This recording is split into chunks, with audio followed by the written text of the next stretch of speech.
Hi hello all welcome to smiley stories. Varsha ఉదయాన్నే నిద్రలేచి తన పనులు తాను చేసుకుంటూ ఉంటుంది. టిఫిన్ అంతా రెడీ అయిపోగానే పిల్లలకు స్కూల్ టైం అవ్వటంతో వాళ్ళని లేపేందుకు రూమ్లోకి వెళ్తుంది.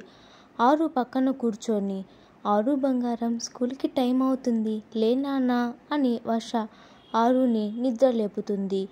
వర్ష మాటలు వినపడగానే ఆదికి మెలకు వస్తుంది. ఆది నిద్రలేచి కళ్ళు నలుపుకుంటూ, మమ్మ నైట్ అంతా నీకోసం నేను చాలా వెయిట్ చేశాను అని తన చిట్టి చేతులు దూరంగా పెట్టి చూపిస్తూ చెప్తాడు. సారీ నాన్న, నైట్ లేట్ అయిపోయింది ఆఫీస్లో. నేను వచ్చేసరికి తొందరగా వద్దాం అనుకున్నాను, కానీ వర్క్ ఉంది. ఇంకోసారి ఇలా జరగదు. తొందరగా వచ్చి మీతో ఖచ్చితంగా టైం స్పెండ్ చేస్తాను. ఆది, ఓకే మమ్మ, అయినా నిన్న మేము స్కూల్కి రమ్మన్నాం కదా, నువ్వు స్కూల్కు రాలేదు. మా మేడం నన్ను అడిగింది అని అమాయకంగా అడుగుతాడు. వర్ష, నేను కాల్ చేసి మాట్లాడాను ఆది మీ మేడంతో. నువ్వు గుడ్ బాయ్గా బాగా చదువుతున్నావంట, కానీ ఉందిగా ఈ రాక్షసి, అందరితో ఎందుకు గొడవ పడుతుంది.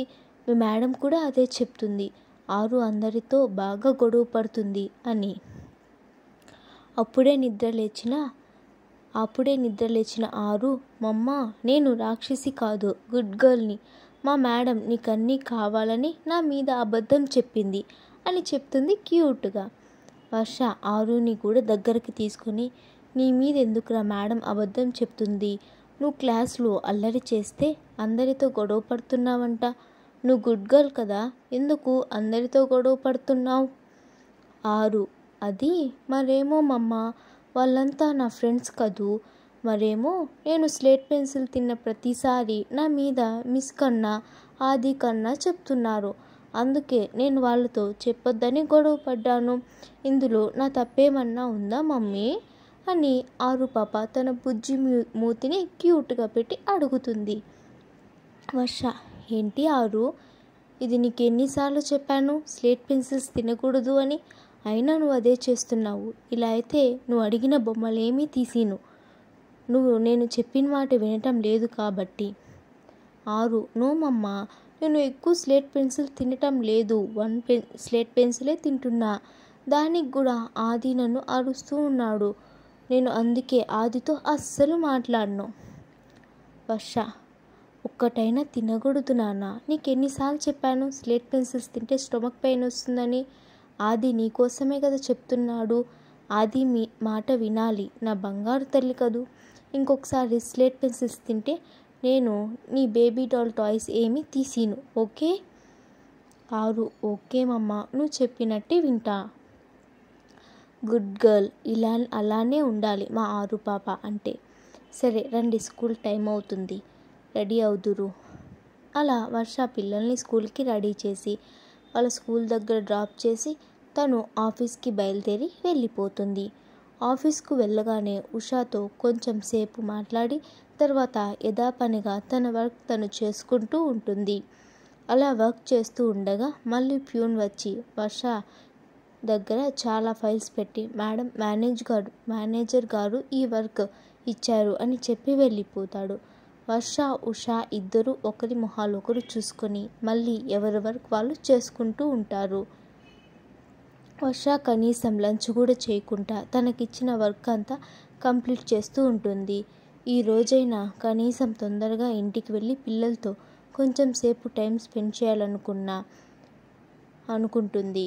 అలా ఎంత తొందరగా వర్క్ కంప్లీట్ చేయాలని చూసినా తనకు ఆ రోజు కూడా లేట్ అయిపోతుంది.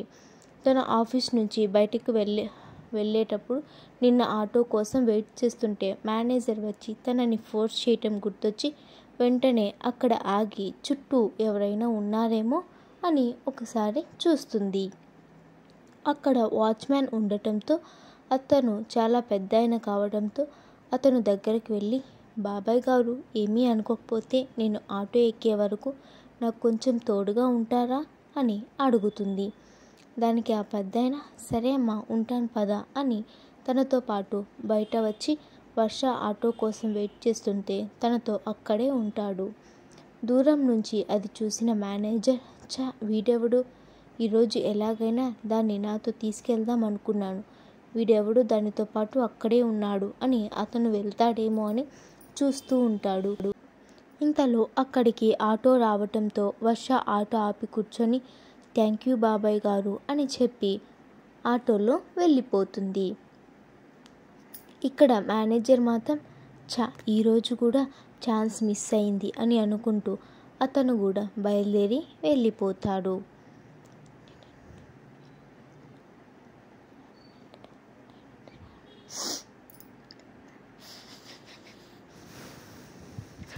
అర్జున్ హౌస్.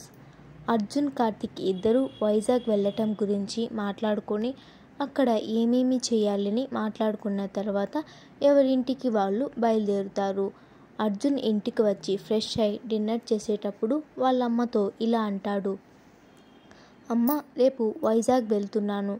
అక్కడ మన కొత్తగా హ్యాండ్ ఓవర్ చేసుకున్న కంపెనీ కొంచెం ప్రాబ్లం ఉంది, అది క్లియర్ చేసేసి వస్తాను అని చెప్తాడు. దానికి వాళ్ళమ్మ సరే నాన్న, జాగ్రత్తగా వెళ్ళిరా, అలాగే టైంకి తిను, మర్చిపోవద్దు. పనిలో పడితే అస్సలు తిండి గురించి ఆలోచించవు నువ్వు. అలాగే వైజాగ్ వెళ్ళాక హోటల్లో ఉండకుండా అక్కడ మన గెస్ట్ హౌస్ ఉంది కదా, అక్కడ ఉండండి. నేను అక్కడ వర్క్ చేసే వాళ్ళకు కూడా ఫోన్ చేసి మీరు వస్తున్నట్టు చెప్తాను. మీకేం కావాలో అన్నీ దగ్గరుండి చూసుకుంటారు అని చెప్తుంది. దానికి అర్జున్ అబ్బా అదంతా ఎందుకమ్మా, నేను హోటల్లో ఉండి నా వర్క్ అయిపోయాక వచ్చేస్తాను కదా, మళ్ళీ అక్కడికి ఎందుకు వెళ్ళేది? దానికి వాళ్ళమ్మ నేను చెప్పేది విను అర్జున్, ఎక్కువ రోజులు బయట ఫుడ్ తింటే ఆరోగ్యం పాడవుతుంది, కాబట్టి బుద్ధిగా వెళ్ళి గెస్ట్ హౌస్లో ఉండు అని వాళ్ళమ్మ ఆర్డర్లాగా చెప్పి అతనికి డిన్నర్ పెడుతూ ఉంటుంది.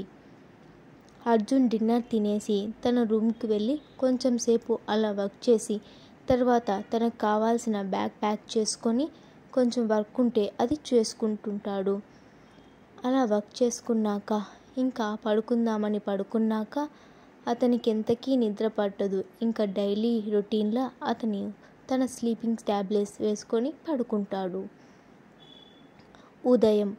ఉదయం నిద్ర లేచి యథావిధిగా తన వర్కౌట్స్ అన్నీ పూర్తి చేసుకొని ఫ్రెష్ అయి టిఫిన్ తినేసి తన ఆఫీస్కి స్టార్ట్ అవుతాడు. ఆఫీస్కి వెళ్ళగానే అక్కడ చేయాల్సిన వర్క్ అంతా కంప్లీట్ చేసుకుంటూ ఉంటాడు. అప్పుడే కార్తిక్ వచ్చి రే అర్జున్, ఈవినింగ్ మన ఫ్లైట్ రెడీనా అని అడుగుతాడు. కొంచెం వర్క్ ఉంది, అది అయిపోగానే ఇంటికి వెళ్ళి ఫ్రెష్ అయ్యి డైరెక్ట్గా ఎయిర్పోర్ట్కి వచ్చేస్తాను. ఇంకొక విషయం, అక్కడ మనం హోటల్లో ఉండట్లేదు, అమ్మ అక్కడ గెస్ట్ హౌస్లో ఉండమని చెప్పింది, కాబట్టి మనం అక్కడే ఉండాలి. అది విన్న కార్తిక్ చాలా మంచి విషయంలా, లేదంటే అక్కడ హోటల్లో ఉండి ఆ బయట ఫుడ్ తినలేక చచ్చేవాణ్ణి అని అంటాడు. అర్జున్ ఆ మాటతో కార్తిక్ వైపు చూసి చిన్నగా నవ్వుతాడు. అలా సాయంత్రం వరకు ఆఫీస్లో వర్క్ చేసి తర్వాత ఇంటికి వెళ్ళిపోతారు. అర్జున్ ఫ్రెష్ అయ్యి వాళ్ళ అమ్మ దగ్గరికి వచ్చి అమ్మ నేను ఇంకా వెళ్ళొస్తాను చెప్పి తను కార్ స్టార్ట్ చేసుకొని వాళ్ళ ఇంటి దగ్గర నుంచి అర్జున్ కార్తిక్ ఇద్దరు ఎయిర్పోర్ట్కి చేరుకుంటారు. చెకింగ్స్ అన్నీ అయిపోయాక ఇద్దరు వాళ్ళు ఎక్కాల్సిన ఫ్లైట్ ఎక్కి కూర్చుంటారు. వాళ్ళు వైజాగ్ వెళ్ళేసరికి మిడ్నైట్ అయిపోతుంది. ఎయిర్పోర్ట్ నుంచి బయటకు రాగానే అక్కడ వాళ్ళ కోసం డ్రైవర్ వెయిట్ చేస్తూ ఉంటాడు. వాళ్ళిద్దరూ వచ్చి కారులో కూర్చుంటారు. డ్రైవర్ నేరుగా వాళ్ళని గెస్ట్ హౌస్కి కారు పోనిస్తాడు. తర్వాత ఇద్దరు గెస్ట్ హౌస్కి వెళ్ళి అప్పటికే బాగా అలిసిపోవటంతో ఎవరి రూమ్లోకి వాళ్ళు వెళ్ళి రెస్ట్ తీసుకుంటూ ఉంటారు. మీకు స్టోరీ ఎలా అనిపించిందో కామెంట్ చేయండి. అలానే లైక్ చేయండి, షేర్ చేయండి, సబ్స్క్రైబ్ చేయడం అస్సలు మర్చిపోకండి. Thank you for watching.